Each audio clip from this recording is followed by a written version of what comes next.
I'm Jerry Miculek and I'm here with my spring kit. What I'm going to do is show you the techniques that I use to install it to get you a real good trigger job. The spring kit consists of two parts, the hammer spring and a trigger return spring. So let's go ahead and disassemble this Smith Wesson Model 10. It's a square butt. What you want to realize here when you pull the side plate off, these three screws are actually fitted. That's fitted to the cylinder, so it's important to keep them in order of how you remove them from the gun.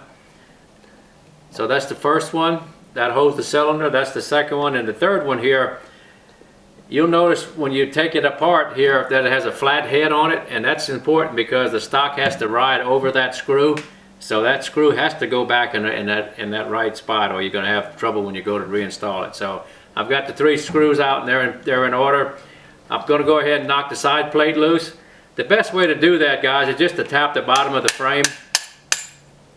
See how easy it comes off? So you got your side plate off, take your safety out right here, put it on the side. I'm going to stand it up and go ahead and loosen up the strain screw for the hammer spring. I'm going to loosen it up a good bit. You don't have to take it all the way out. Go ahead and take your hammer spring out.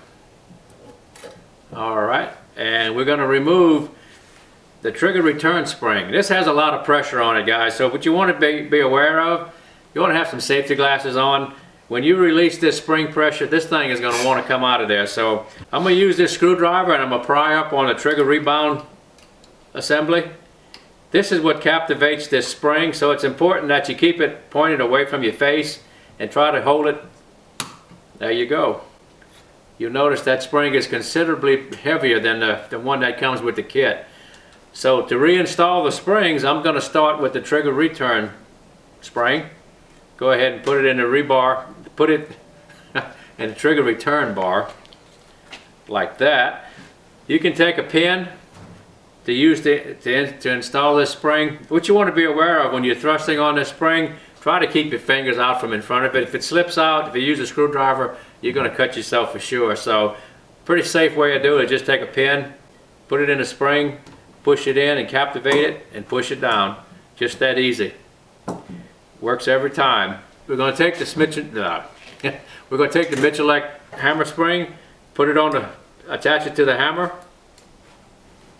Go ahead and put it in the slot in the bottom of the frame. Put some tension on it so it doesn't fall out of the gun here. Okay, we've got some tension on it. Usually what I do here is start to set the spring pressure for what I want to get out of the revolver. I'm going to reassemble it. I'm going to put the safety back in.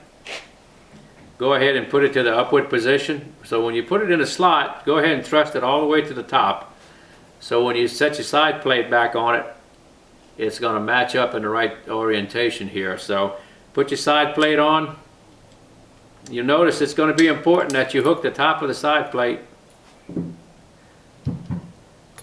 Okay, that didn't work. Let's try that again. Let's put the safety back in. Always works great on television. Alright. You notice how the side plate is starting in 2 points, up higher on the frame and down by the trigger guard. So it's properly installed. So I'm just going to tap it in with a soft mallet or the back side of that screwdriver. Go ahead and put your springs back in. Go ahead and put your screws back in the same relationship that they came out when you disassembled the revolver. Go ahead and tighten them up. What you want to do, guys, is use a good screwdriver. You've got to find Smith & Wesson. Don't booger it up with some dime store screwdriver. So break down and buy a good set of screwdrivers for this. It's going to be important. Keep your gun looking like new. Okay. Usually what I do from this point on, I know if I set this trigger pull with the trigger pull gauge at 7.5 pounds, it's going to shoot my ammunition. So if you don't have a trigger pull gauge and you want to set this spring correctly, just take your handgun the way it is right here to the range. Go ahead and do some dry fire. Take your revolver to the range, go ahead and do some live fire till you get a 100% reliability, and then you can set this mainspring screw to the proper depth. You notice if I had this revolver set at 7.5 pounds and I have this much projection sticking out of the frame, when I go to reassemble the stock, it's not going to slide over that screw. So to keep that poundage at 7.5, I'm going to actually have to file the back side of this screw. So an easy way to see how much you need to remove from the screw is to take a dial caliper and actually see how much projection you have on this strain screw. So right there we have 55 thousandths of an inch. I'm going to continue on and tighten this screw down to its locked position as so, and then take another reading on it and see how much projection we have. We have 22 thousandths. So to get the proper tension to set at 7.5 pounds for this particular gun, I need to take off about 20 thousandths of an inch. So what I'm going to do to achieve that is to remove the screw from the gun completely.